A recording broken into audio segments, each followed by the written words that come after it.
I've got a friend named Damien. There's a lot of interesting things about Damien, but one of the most interesting things about Damien is that he does not like base copies of cards.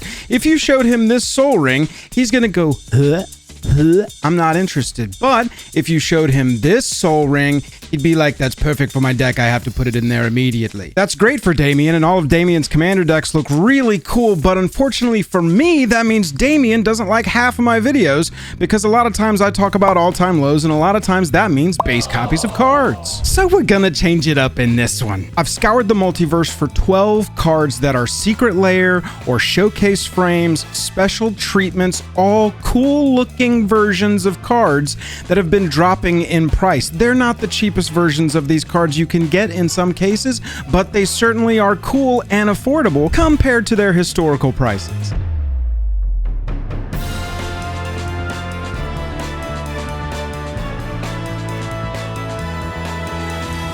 Joel R. Magic is brought to you by Card Conduit, the best place to sell your cards quickly and easily on the internet. TCG Player, the best place to buy them. Dragon Shield, the best way to protect them. And Moxfield, the only place to put your deck lists on the internet. Let's start with the rainbow foil of Shadow the Hedgehog. If you skipped this, but you want a strong haste legendary Rakdos creature that gives all of your stuff split second if it was cast with artifacts, right now Shadow the Hedgehog in foil is cheaper than half the cost of the secret layer. If this was the only card you wanted, or you skipped it altogether, but you were kind of eyeing Shadow the Hedgehog, this card has fallen down from around that $30 plus where it was going to sit right as it was announced, especially based on speculation that this one would have sold out faster than it actually did. It dipped down pretty heavily. You can see the market foil there cruising down under $10. If you could find a copy of foil Shadow the Hedgehog between like 7 and 12 right now, I think that's a pretty solid pickup. Obviously, Shadow can be your commander, but I've also seen it featured in Agnes the Dragon's Lash and Vihan Goldwaker decks. With Agnes, it's a shoo-in. This is a hasty commander that cares if your creatures have haste and also creates treasures, which helps Shadow achieve his chaos control. But also, Shadow is a mercenary, and so Goldwaker decks that care if you have outlaws in the 99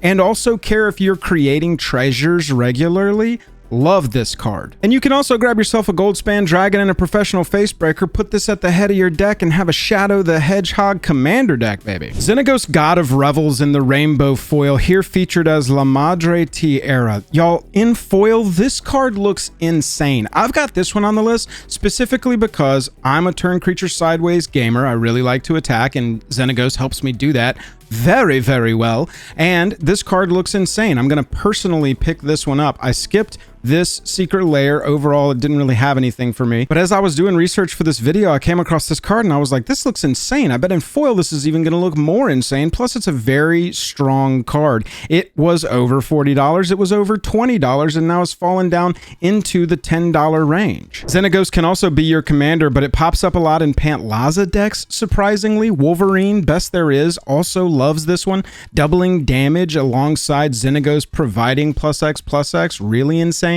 Minsk and Boo, Timeless Heroes, and Anzrag the Quake Mole, also really big fans of this card in the 99. This entire layer was pretty cool. I just didn't connect with it personally, but like I said, I like cards that are strong and look insane, and this one looks very cool. I can't wait to grab a copy of this. And how are you going to beat Frank Frazetta art on a Murderous Rider? A zombie knight in Frank Frazetta art? Come on, this foil is about $6 right now and looks absolutely insane. I didn't get this layer either. I skipped it completely, but I'll tell you, there is play in the Murderous Rider. You've got a lot of homes for this and a lot of different commander decks, and this is one of the coolest ones you can grab. It's a knight, so it's going into Sidar Jabari and Sir Gwyn decks very easily, but it's also a zombie, so it's going into Temet decks and Wilheld decks. Lately, it's been built into Y'shtola a lot because the spell on the left is a 3-mana spell, and that triggers Y'shtola so that we can gain life and deal damage. Grab yourself a strong commander card here with Murderous Rider in a classic artist's art. Less classic artist's art and more IP driven. It's Hope Arrow's Magic as Cyclonic Rift. Y'all, this card is $30 right now. This is the non-foil, but this card is $30. right now. Cyclonic Rift is typically a $30 card, and we know, or we can assume, we don't know, but we can assume what Final Fantasy cards are going to do over time. In 3 years, when Ricky's like, wait, there was a Final Fantasy set? I love Final Fantasy. And he has to go back and acquire some of these cards that he specifically wants. I promise you, Hope Arrow's Magic is going to be more than $30. Right now is the best time to pick this up. These are out in the market like crazy alongside all the Final Fantasy stuff, but this was part of a secret layer that sold out. And so demand was higher than supply at time of sale. And I promise you, in a couple of years, it will be the same way. I would assume that this one starts creeping back up slowly, even sooner than a year. And so if you just wanted this one and you missed out on the sale or whatever, for the cost of that secret layer, you can get this one card right now, but I don't think that's going to be true forever. Just for reference, and Damien, I'm really sorry to spoil your eyes with this one, but to compare it to a base copy of Cyclonic Rift, you can see what this price does as reprints come out, different variants of Cyclonic Rift are released. It climbs, it falls, it climbs, it falls. This will be a card, though, that unlike the base copies, you're going to see Hope's Arrow Magic just sort of slowly climb up over time. Rounding out our secret layer cards, this is a secret layer adjacent card.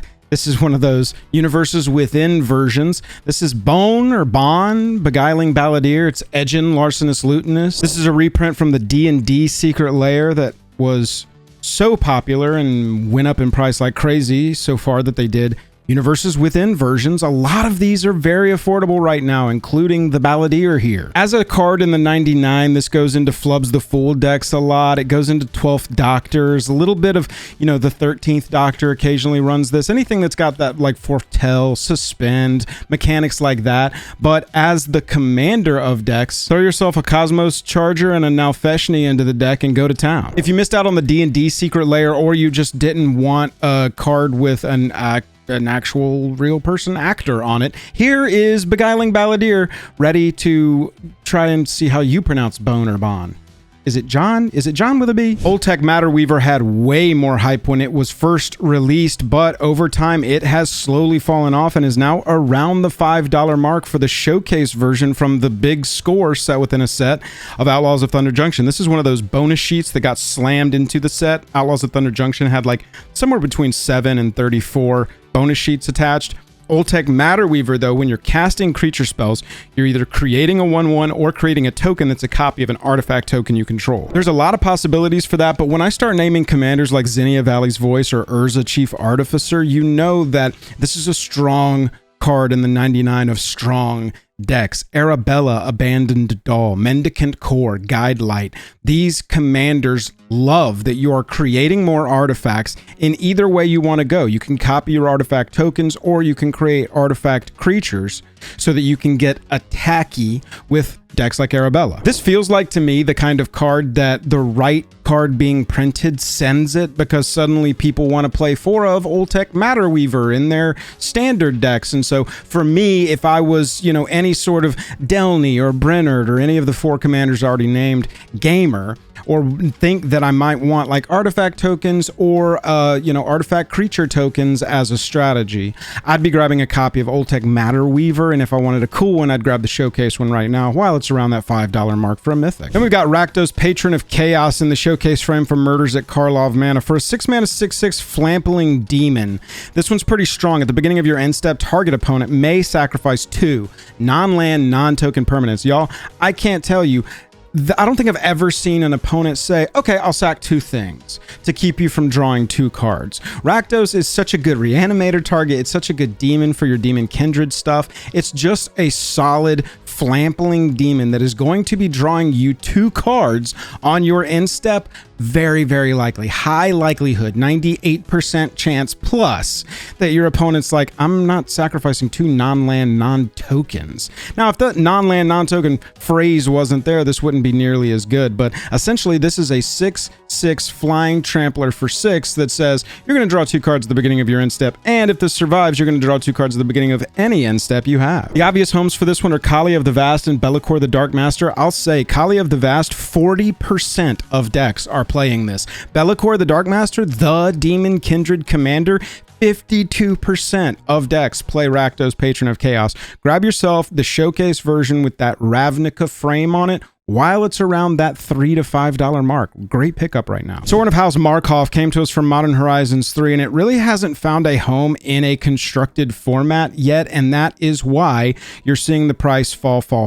I have seen black-white commander decks, which you can, by the way, build this as a black and white commander deck. On the back, you see this symbol right here. It's black and white. That means that the color identity of this card is black and white, though it does not have any other mana symbols on it that would indicate, hey, you can play, white color identity in this deck. This is the kind of deck you're running Soul Warden and Exsanguinate in. You're putting Sanguine Bond and Exquisite Blood and saying, yeah, I run a 2-card infinite combo in this deck. This is a fun life gain, creature that turns into a planeswalker commander deck. I've seen it run really strong. I've seen it kind of dirtle and do nothing too, but honestly, for a life gain commander, it can be very strong. Right now, the borderless version from Modern Horizons 3, around that $10 mark, it's fallen under that recently. You can get a foil of this for under 15, and if you're picking it to be your commander, you probably should go ahead and grab the foil, just so you can be like, oh yeah, I have a shiny commander. How about you? This card gets thrown in the 99 of Frodo and Sam, the 2 and 3 mana partner commanders from Lord of the Rings.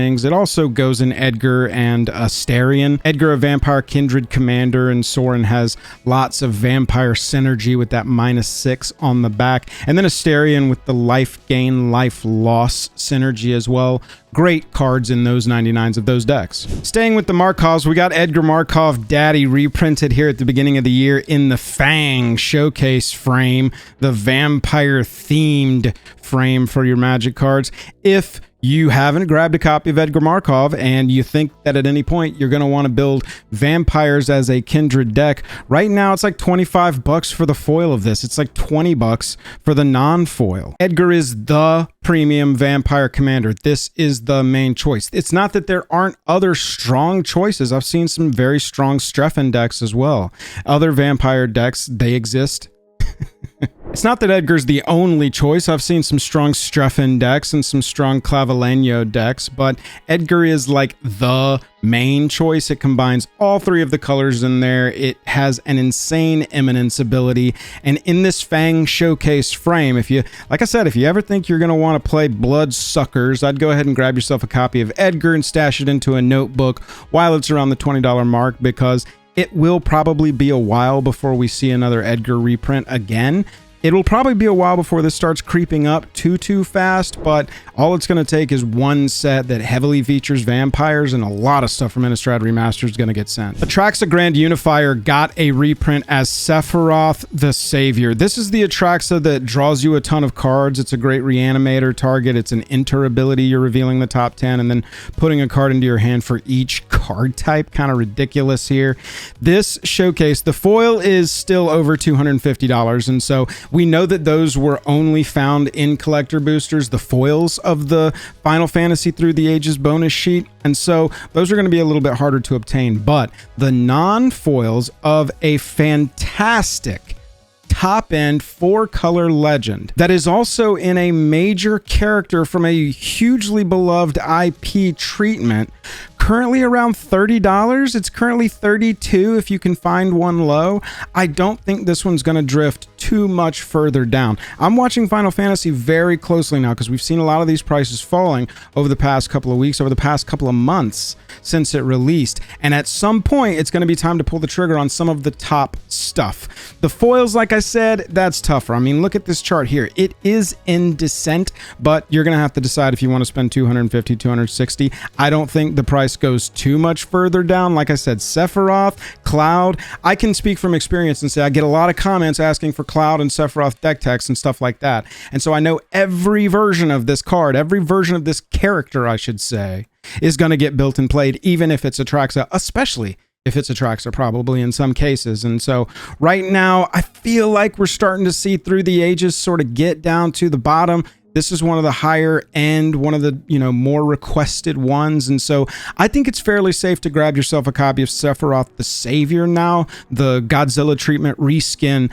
of Atraxa Grand Unifier. I also think Lightning Lone Commando from the Through the Ages sheet is in a good pickup range. You can see this one was above 50 during the week of craziness when we were at MC Vegas, but now this copy of Ishin is down around that $10 mark. 73 for the foil. You can see also in descent there and kind of starting to tail back up, and that is sort of the move that we look for to go, okay, now it's time to grab some stuff so that we're not, paying double it or, even 1.5 it in 6 months or so. We want to grab it now. Right now, you can see the price of the base non-foil copies. We're getting down into the 13s. I don't know if we'll cross 10. We might. Lightning is a highly desirable character. You've also got Ishin, a very strong Mardu attacking commander. A Panharmonicon style effect for attacking out of the command zone is always going to be a relevant commander to build. And if you want the version with the girl with pink hair, this is your choice. Across the board, I think it's a good time to be looking at Final Fantasy, and specifically the Through the Ages bonus sheet. Most of this stuff has drifted down to where it's going to land before it starts any sort of climb back up over the next year or two. And Aphelia Viper Whisperer in the anime treatment, look at this. This is one of those scarcity high. We were in Foundations. It was a $30 card for a little bit, and it has just drifted and drifted and drifted. This is a black-green commander or a black-green 99 card for like Snakes or Death Touch style decks. This can be your commander or 99 for that. It had an anime alternate, and that's what you're seeing right now. This one's getting down to that $10 to $15 range. This one doesn't have foils. That is very relevant, and so it's not going to have a higher version of treatment sort of pushing this price down. This is the quote-unquote highest treatment of Aphelia Viper Whisperer at this time. So just be aware that these have drifted down. I think most people with the Jumpstart sets sort of write off the top-end cards, rightfully so, for the first year life cycle of that set, because they're going to be scarcity plays and just insanely overpriced for what they are. But at this point, if you were like, oh, Aphelia looks cool, I'm just going to wait until the price is not, $50 from November through the beginning of December, before it falls down to the $25 range through Aether Drift before it got under 20 in May and June. Now's a great time to go grab one. If you're still watching at this point, I appreciate you. Hit that subscribe button, that like button, all that YouTube stuff. Let me know down in the comments what you think of my picks, and if you think there's any other special treatments only cards that should be on the radar. Remember, Damien will not accept base copies.